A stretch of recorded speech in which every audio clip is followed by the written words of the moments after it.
आज हम एक ऐसे संगीन और तशवीशनाक मामले पर बात करने जा रहे हैं जो बराह रास्त आम शहरी की जेब, इज्जत और डिजिटल सिक्योरिटी से जुड़ा हुआ है।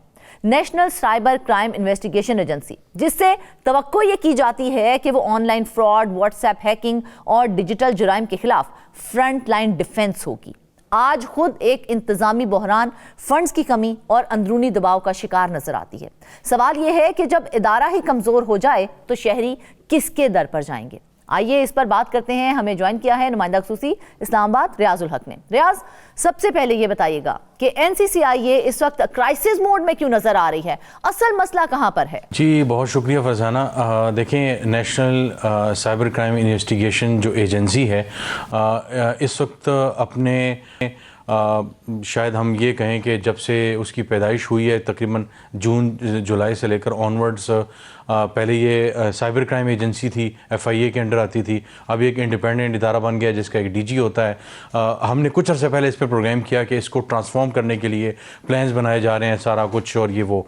तो पिछले कुछ हफ्तों में, स्पेशली जो पिछला हफ्ता था, ये ऑनगोइंग वीक है, इसमें हमारी काफ़ी लोगों से मुलाकातें हुई सीनियर लेवल के, और उन्होंने खासी मायूसी का इजहार किया कि हम तवक्को कर रहे थे कि चीज़ें बहुत बेहतर हो जाएंगी, लेकिन फ़िलहाल हमें को बहुत ज़्यादा उम्मीद नज़र नहीं आ रही। उसके प्रोग्राम में आगे चल के हम जो है वो बहुत से पहलुओं का जायज़ा लेंगे, लेकिन सबसे बड़ा जो क्राइसिस है जिसकी वजह से जो सारा NCCIA एक चैलेंज में फंस चुका है, वो उनका क्रेडिबिलिटी क्राइसिस है।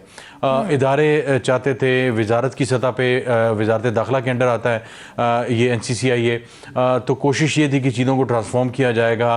पहले इनको कहा गया कि जनाब हम आपको, पिछले साल कहा गया कि आपको बजट में कि 14 अरब रुपए आपको दिए जाएंगे और आप नए ऑफिस बना लेंगे, और इनका इन्होंने पूरी एक प्रेजेंटेशन दी जहाँ पे उन्होंने कहा कि हमारे इस वक्त मुल्क भर में 15 ऑफिस हैं, और सिर्फ 2025 में देखा जाए तो 1,54,000 के करीब या उससे ज़ायद जो दरख्वास्तें हैं वो मौसूल हुई। और फिर उसके बाद ज़ाहिर है केस होता है, और फिर उसके बाद बाकायदा तौर पे इंक्वायरी होती है, और फिर केस में तब्दील करके इसको FIR की शक्ल में आगे पसू किया जाता है।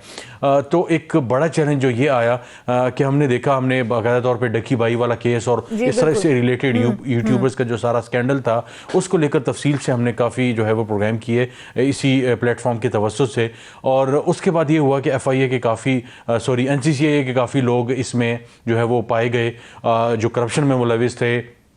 अब हाल ही में एक बड़ा चैलेंज ये आया फरजाना कि 34 लोगों को, अभी हाल ही में 34 लोगों को जो है वो कुछ हफ्ते कबल शो कॉज नोटिस हुआ है, जिसमें मुल्क भर के जो साइबर क्राइम के ऑफिसेस थे, उनके रिप्रेजेंटेटिव्स और जो सीनियर लोग थे, उनको शो कॉज जो है वो जारी हुए। अच्छा। उसके बाद कई ऐसे हैं जो है वो रोपोश हो चुके हैं, और कई ऐसे थे कि बड़े तगड़े थे, बड़े अच्छे थे और प्रोफेशनल चीज़ों को हैंडल करना जानते थे, क्योंकि ऑलरेडी, क्योंकि एक तरफ जब शो कॉज किया गया तो शो कॉज नोटिस के बाद 34 सीनियर अफसरान रूपोश हो गए।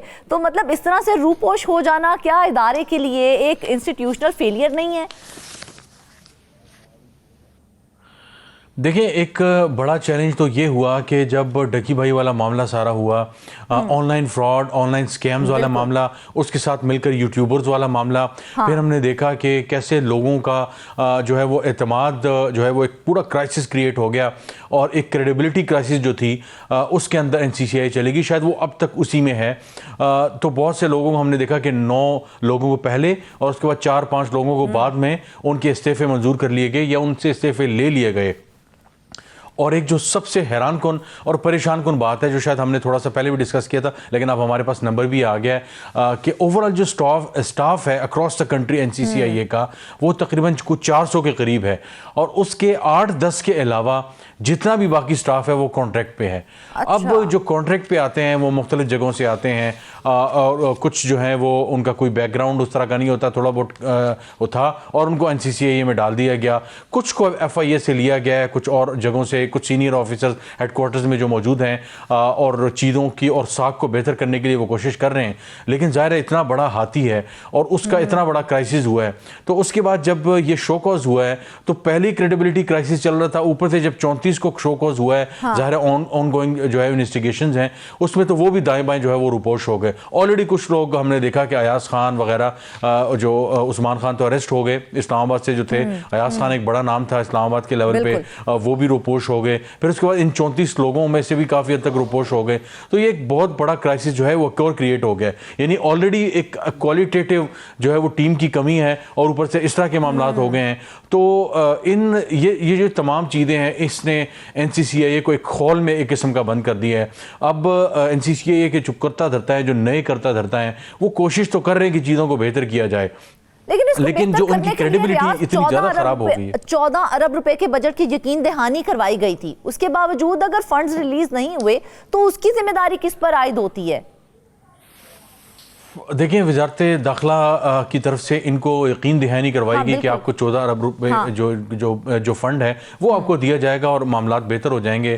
फिर उनको कहा गया कि नहीं जी, आपको जो है वो 10 अरब दिए जाएंगे, फिर वो 6 अरब हो गए, अब सुना है को 1 अरब तक बात आ गई है। अच्छा। तो आप अंदाजा लगाएं कि 14 अरब जो है वो रुपए और वो अब 1 अरब रुपए तक आ गई है। तो अगेन जो क्रेडिबिलिटी क्राइसिस है उसने इनको इतना ज़्यादा कर दिया है कि कहा यह जा रहा है ज़राए के मुताबिक कि जो पहले इदारों की दिलचस्पी थी कि इस इदारे को मुकम्मल तौर पर जो है वो ट्रांसफॉर्म किया जाएगा, हमने भी रिपोर्ट किया इस प्लेटफॉर्म से, तो अब जो है वो इदारों की को बहुत ज़्यादा दिलचस्पी नहीं है। और उसकी बुनियादी वजह यही है कि यहाँ पे पत्थर उठाएं तो पता चलता है कि हर दूसरा बंदा कॉम्प्रोमाइज़ है। पता चला जनाब ये बंदा जो लैब में था, फोरेंसिक्स को देख रहा था, चीज़ों का एनालिसिस करना था, इसने कंप्लेनेंट्स को सुनना था और ये सारा कुछ करना था, और वहाँ पे जो है ये मामला आ गया। अभी हाल ही में एक जो पार्लियामेंट्री कमेटी की ब्रीफिंग थी उसमें DG जो NCCIA हैं खुर्रम साहब, उन्होंने और कुछ 1-2 और ऑफिसर से उन्होंने जब ब्रीफ किया तो उन्होंने कहा कि जनाब ऑनलाइन जो फ्रॉड है उसके केसेस बहुत ज़्यादा हो रहे हैं इस मुल्क में, और लाहौर और कराची इसमें बहुत बड़े पैमाने पे है। और उन्होंने कहा कि हमने हाल ही में 4000 सिम्स पकड़ी हैं जो इंटरनेशनल सिम्स थी। उन्होंने कहा कि हम इसका भी पता लगाने की कोशिश कर रहे हैं कि पाकिस्तान के अंदर इंटरनेशनल सिम्स कैसे चल रही हैं, कौन लाया और ये कैसे जो है ये सारा जो है वो शुरू हुआ। तो बहुत से 30-40 के करीब लोगों को अरेस्ट भी किया गया है। लेकिन अगेन मैन पावर की कमी है, हर दूसरा बंदा देखा जाए तो कॉम्प्रोमाइज्ड है। तो मतलब फिर क्या ये दुरुस्त है कि फंडिंग ना होने की वजह से मुल्क भर में सिर्फ 15 दफातर काम कर रहे हैं, और जब सिर्फ 15 दफातर काम करेंगे तो फिर किस तरह से लोगों को बचाया जाएगा, जबकि तय ये हुआ था कि हर जिले में सबका ऑफिस प्लान होगा? बिल्कुल, जो ब्लूप्रिंट इन्होंने जमा करवाया है उसके मुताबिक तकरीबन जो है वो मुल्क भर में 64 नए इन्होंने इदारे जो है वो रीजनल सेंटर्स जो है कह लें या जो जिले सेंटर्स कह लें वो उन्होंने खोलने थे।